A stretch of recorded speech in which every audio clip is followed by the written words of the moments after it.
Esse é o terceiro. O primeiro é sempre o melhor. Eu sempre ouvia dizer que era o melhor, nunca acreditei, mas é o melhor. Até porque você não tem cobrança, você não tem expectativa de fazer um tempo maior ou menor. Então é muito bom e tu vai fazendo a prova desencanado, você vai curtindo a prova. Todo lugar que tu passa, tu curte, o pessoal te dá apoio. Aí a segunda, pra mim, foi meio decepcionante por dois motivos. Primeiro, porque eu não fiz o tempo que eu queria. E aí que você nota por que o primeiro é tão bom, né? Primeiro, como não tem cobrança. Segundo, você já tem um parâmetro, você quer reduzir tempo, não consegue reduzir naquela proporção que você pretendia. Eu tive dengue 1 mês e meio antes da prova. Então, achei que eu ia estar bem recuperado e tal, mas ainda não estava. Mesmo assim, consegui abaixar 20 minutos. Mas é que meu tempo do primeiro também foi 14 horas e 10. Então, por isso que eu tinha até boa expectativa de baixar bastante, né, o tempo. Achava que eu tinha muita gordura para queimar. Mas, aí o segundo consegui fazer para 13h50, mesmo tendo tido dengue e tal. E esse ano pelo menos os treinos eu fiz sem nenhum contratempo grave, né? Do ciclo todo de treinos eu perdi um treino só de pedal, foi um de 110, então acho que não fez tanta falta, porque em 4, 5 meses de treino, dificilmente você vai deixar de perder algum. Nem tem um fim de semana que você vai estar indisposto, ou vai estar muita chuva, enfim. Mas esse ano eu estou com a expectativa de cumprir minha meta. 13 horas.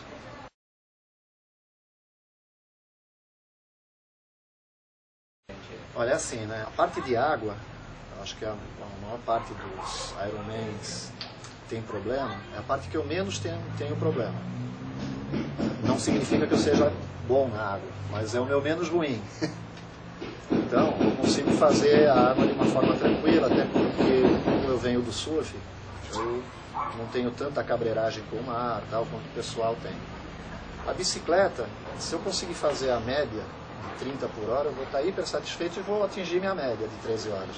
E se eu fizer a bike para 30 por hora, eu completo 180 em 6 horas. E aí a corrida é manter 5 alguma coisa de maratona, e aí eu acho que dá para chegar nas 13 horas. Só que aí depende muito de vento também na bike, aquele pedaço lá da Via Sul, perto dos túneis, é um vento animal, né? Tanto de ida quanto de volta. A corrida vai depender do quanto eu conseguir me preservar na bike. Para não andar muito, vou acabar andando nos postos de alimentação, para me hidratar e tal, mas eu queria ver se eu conseguia correr entre os postos de alimentação, pelo menos para manter uma média aí de 6 e pouco por quilômetro. E aí, mas eu também não quero me cobrar muito não. Se eu atingir as 13 horas, vou estar super, hiper satisfeito.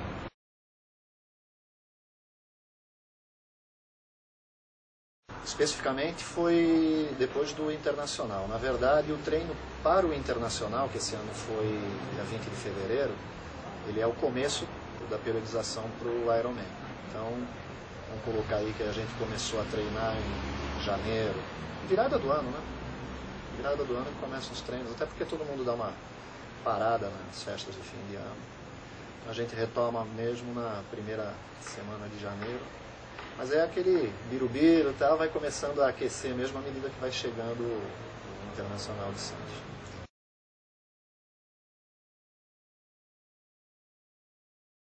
Foram mais duros em intensidade e em tamanho. Mas eu me senti melhor, porque eu acho que aos poucos eu estou aprendendo a me alimentar e me hidratar durante os treinos longos, principalmente de bike e de corrida. Na água não tem o que fazer, na água é você, mesmo nos treinos, treinando em piscina, a dificuldade de treino na água é quando chega o volume de 4.000 metros de água e você está treinando numa piscina de 25 metros. Né?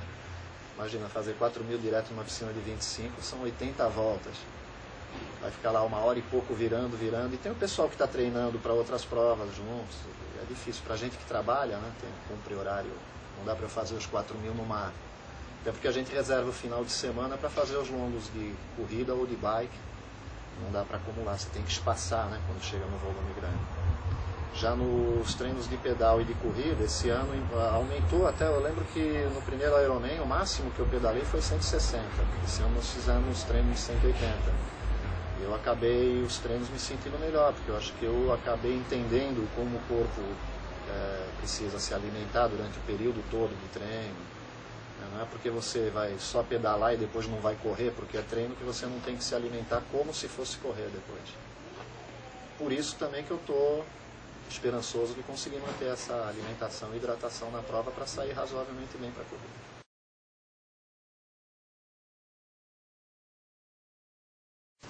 Tive contratura que na verdade foi uma contratura mal curada na posterior da coxa, uma contratura já recorrente, começou no Pirassununga em novembro, começou nos treinos para Pirassununga em novembro. E assim, né, contratura é aquela lesão que ela é sacana, você fica sem treinar uma semana, fazendo gelinho e tal, passa a dor, você acha que está curado. Então você vai, começa a correr de novo e na primeira esticada que você dá, ela volta. E cada vez que ela volta, ela te agride mais, ou seja, fica mais difícil para você curar, para você voltar. Mas eu consegui pegar uma fisioterapeuta muito boa lá em Santos, a doutora Patrícia, e com série de RPG, de alongamento e tal, foi até curar. Eu também parei 15 dias de correr, mas foi bem no início dos treinos mais longos para o Iron. Tanto que o Internacional, eu tinha acabado de curar ela, então eu estava sem nenhum treino de corrida para o Internacional. Também não tinha expectativa nenhuma. Falei, se eu andar na prova, andei, só não queria era me lesionar. Eu fiz o Internacional realmente mais como treino. Mas curei. Os outros contratempos foram um resfriadinho aqui, uma dor de barriga ali, e assim a coisa vai, mas nada que impedisse de treinar.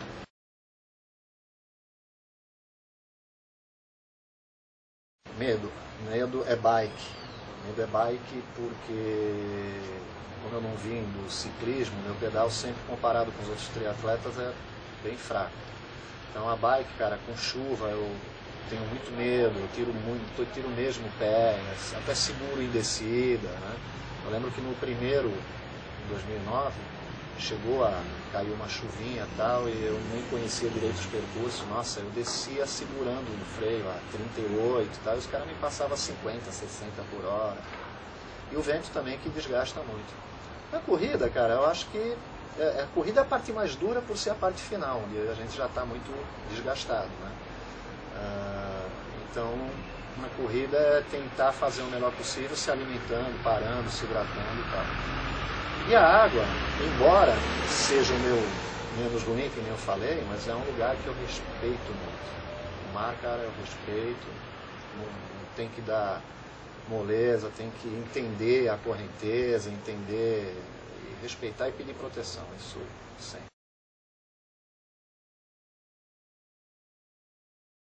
Agradecer a todo mundo, começar realmente pela minha família, né? A minha mulher, até porque sem o apoio realmente não dá, esquece.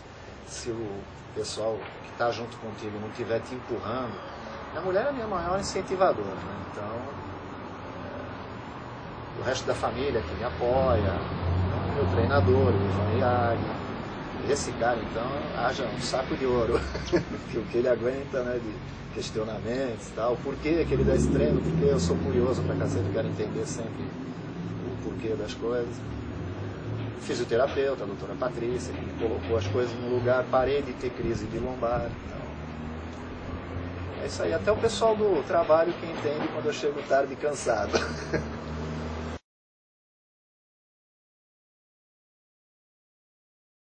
Esse Ironman pra mim, cara, é assim, um motivo de muito orgulho.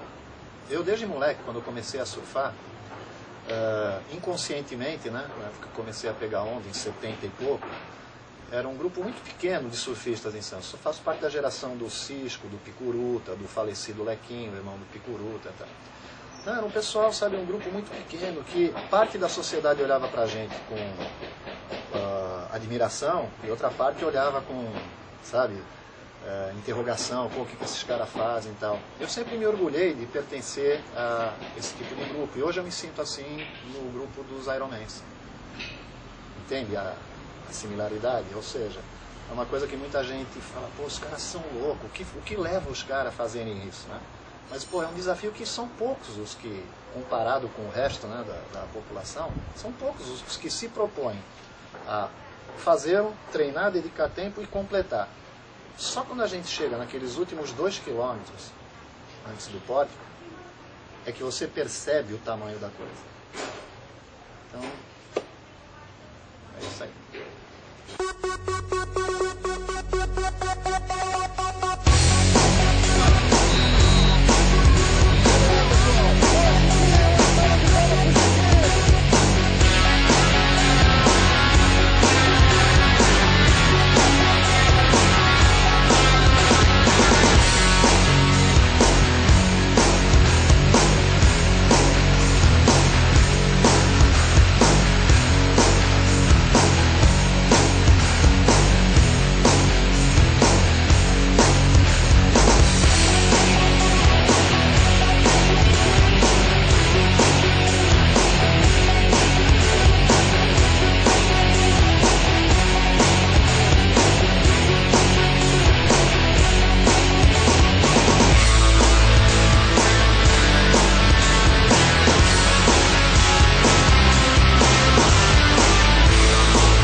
Então, a natação, olhando de fora, você tem uma ideia totalmente diferente. Todo mundo achava que ia ser uma natação tranquila, o mar estava aparentemente liso, mas não foi nada disso. Tinha uma correnteza monstro no meio, jogando para a esquerda. Todo mundo fez a barriga, né, para a esquerda. E eu larguei do lado esquerdo, eu devia ter largado do lado direito. Eu larguei do lado esquerdo e fiz uma natação limpa, só que foi todo mundo me empurrando para a esquerda também. Então, no final, eu tive que nadar mais uns 100, 100 e poucos metros para a direita para poder contornar a boia. Na segunda perna da natação, embora que estivesse continuando jogando para a esquerda, eu já estava mais esperto, aí larguei mais para a direita, fiz uma perna limpa, segunda perna da natação. Mesmo assim foi duro, porque o mar estava puxando muito, estava muito balançado, lá fora tinha muita correnteza, muita onda. E todo mundo se batendo, né? Então você tem que nadar meio que em zigue-zague, fugindo do pessoal. Mas a gente sobreviveu. Na transição da T1, né, a natação para o pedal, eu já comecei a ver que a gente nunca pode estabelecer uma meta numa prova tão grande quanto essa, porque a gente estabelece uma meta achando que a prova vai ser limpa, e é uma prova tão grande que sempre acontece imprevisto. Por exemplo, na saída da natação, eu olhei, meu objetivo era sair para pedalar antes das 8h30. Eu olhei e falei, bom, tá bom. Cheguei lá no vestiário, lá na tenda, comecei a me trocar. Entrou um atleta de roupa de borracha, ele não tirou a roupa lá fora. Ele sentou na minha frente e começou a tirar a roupa de borracha, sentado, e caiu para trás. Quando ele caiu, eu segurei a cadeira, e ele levantou, enfiou a cabeça na minha boca, abriu meu lábio por dentro. Mas até aí tudo bem, eu senti aquela dor, tal, sangrou a beça, eu acabei de me trocar, peguei, fui sair, não me deixaram sair. porque eu estava sangrando. Aí me seguraram 10 minutos lá, teve que vir um médico para olhar se eu podia sair, se não ia ter que tomar ponto. Não, atleta sangrando não pode sair e tal. E ali começou já a dureza mais ainda da prova. Mas aí tudo bem, a transição eu saí, consegui sair para antes das 8h30 para pedalar. O ciclismo foi uma primeira volta bem razoável, embora já estivesse ventando. Mas a segunda volta, meu Deus do céu, que vento era esse? Que vento era esse? Eu consegui fazer a média de 30 na primeira volta, pedalar para mais ou menos 3 horas, que era meu objetivo, e na segunda volta teve jeito, era um vento que tinha trecho que só podia conseguir andar para baixo de 20. Aí aconteceu o segundo imprevisto, um atleta pegou uma garrafa de Gatorade cheia, naquele pedágio desativado. Para minha sorte eu já estava com uma velocidade bem baixa ali, porque o vento era muito contra, é um falso plano também. E o cara deu um gole, isso aí eu acho até que tinha que ser bastante frisado no simpósio, para que os atletas evitem fazer isso. O cara deu um gole com a mão esquerda, passou a garrafa para o lado direito e jogou para mim, do meu lado. Pegou na minha roda dianteira, eu fui pro chão. Não cheguei a cair totalmente, mas eu tirei o pé todo torto do pedal e já senti uma pequena lesão no músculo da coxa. E ali só faltavam 80 quilômetros ainda. Aí eu tive que pedalar 80 quilômetros fazendo quase toda a força na perna esquerda. Resultado, né? No final desses 80 quilômetros, na volta dos 80 quilômetros, a perna esquerda também começou a abrir o bico. Eu pensei seriamente, pelo menos umas 4, 5 vezes, em abandonar a prova, só ir girando até a chegada. Acabou a prova, já sabia que eu não ia conseguir atingir a meta que eu tinha traçado, que era de 13 horas. Pelo tempo de corrida que eu pensei que eu fosse fazer, eu ia fazer o mesmo tempo do ano passado, então, que foi 13h50. Mas eu falei, não, eu vou voltando do jeito que der, lá eu penso o que eu vou fazer. E foi assim que eu terminei o pedal. Do pedal para a corrida, eu descobri que eu tinha recebido uma penalidade. Meu número estava marcado e eu nem senti o fiscal me marcar. Ele deve ter visto atrás de alguém pelo rádio que passaram O certo é o seguinte, na velocidade que eu estava pedalando, dificilmente eu ia estar na roda de alguém. E pelo que me falaram lá na baia, né, onde ficam os penalizados, deve ter sido bem no final do pedal. Então no final do pedal deve ter juntado alguns atletas.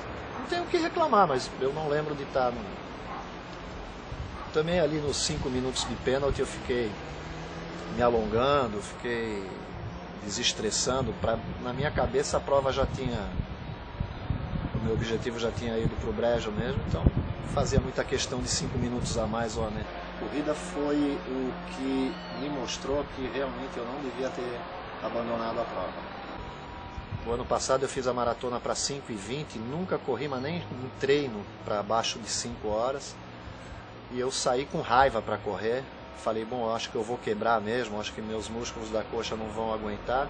Mas como eu estava sentindo os músculos anteriores, e na corrida a gente usa mais os posteriores, eu saí correndo bem, comecei a correr para 6 minutos, mas mantendo, fiz a primeira volta mantendo.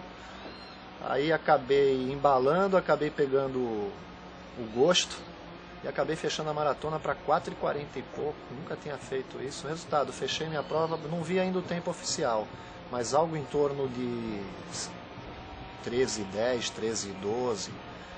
Resultado, no fim eu não atingi minha meta que era 13, mas em vista de tudo que aconteceu, eu cheguei bem perto e com a minha melhor corrida até hoje. Então só por isso valeu a pena.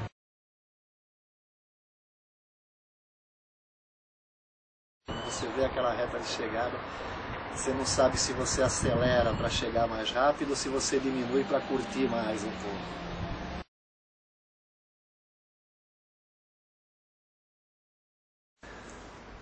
Posso falar que eu atingi outros objetivos, não os que eu tinha traçado, foi até melhor.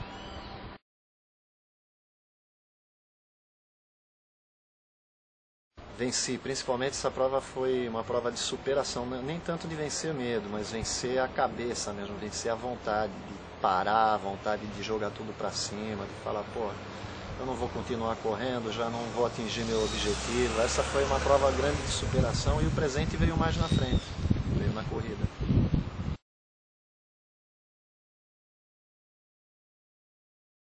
O Ironman para mim significa superação não de um dia, superação de meses e meses e meses. Significa o apoio de todo mundo que está do teu lado, porque sem isso fica muito difícil conseguir fazer.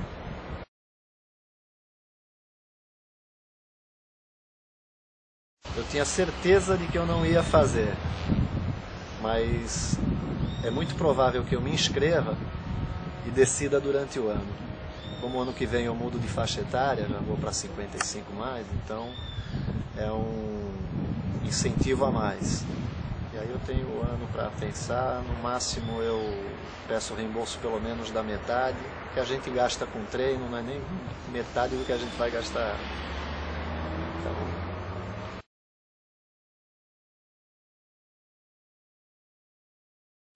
esse ano eu quero voltar a surfar. A primeira coisa que eu vou fazer agora é voltar para Santos, ver se passam as dores musculares, e o primeiro treino que eu quero fazer é de surf. Eu quero voltar a pegar onda, pelo menos durante um tempinho. Eu já vi que provavelmente eu vou ter que ficar um mês sem pedalar por conta dessas lesões aqui na coxa. Então eu vou voltar a pegar umas ondinhas com a galera, e aí depois, mais pra frente, eu vejo, provavelmente a minha meta de prova para esse ano seja só para novembro, fazer Pirassununga, que é o long distance. E aí o ano que vem eu vejo se eu me dedico a Troféu Brasil, 70.3, ou se eu faço de novo Ironman.